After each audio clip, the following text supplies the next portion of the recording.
देखना। जितने हमारे सोचने के क्रिएटिव संकल्प हमारे पास होंगे, जितना श्रेष्ठ चिंतन हमारे पास होगा और हम उसको विजुलाइज करेंगे, देखेंगे। जैसे मैं आपसे कहूं बहन जी आपने चांद देखा है, तो आप कहोगे भैया अभी तो सूरज निकल रहा है, चांद कहां से आया।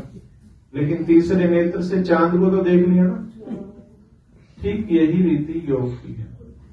जिससे स्नेह होता है उसको याद करना नहीं पड़ता।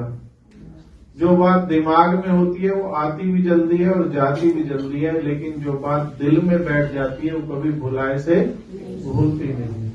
हमारे दो मन है, एक है हमारा कॉन्शियस माइंड, एक है सब कॉन्शियस माइंड। वैसे तो तीसरा भी है अनकॉन्शियस माइंड, लेकिन वो सब्जेक्ट दूसरा हो जाएगा।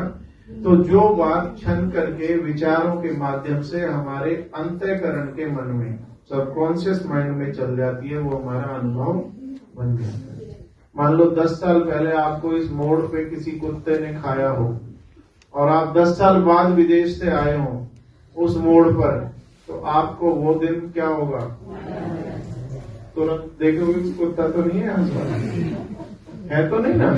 लेकिन इसी तरह ही जब हम बाबा की यादों को, बाबा के ज्ञान को स्नेह पूर्वक लगन से अपने अंतःकरण में बिठा देंगे तो बाबा को याद करने की जरूरत नहीं है।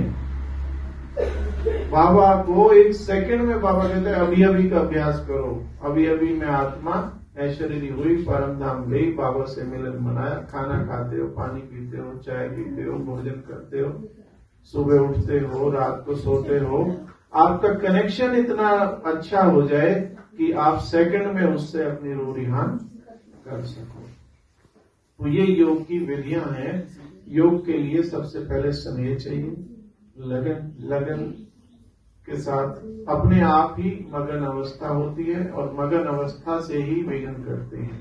वो हम भावनात्मक रूप से याद, बाबा कहता भी है याद के सब्जेक्ट के तो 2-4% बच्चे ही जानते हैं, बाकी तो भक्ति वाला योग कर रहे हैं। अब भी मैं आपको बताऊं 90% ब्राह्मण भक्ति योग करते हैं। बाबा कहता है मैं जो हूं जैसा हूं मुझे यथार्थ रीति बहुत कम बच्चे जानते हैं। परम धाम क्या है? आप यहां से पहले इस ले आओ बेटी, प्रकृति के सिंहासन पर इस भौतिक देह को छोड़ो और ऐश्वर्य फरिश्ते स्वरूप में सबसे पहले सूक्ष्म वतन जाओ। सूक्ष्म वतन में संपूर्ण ब्रह्मा बैठा है।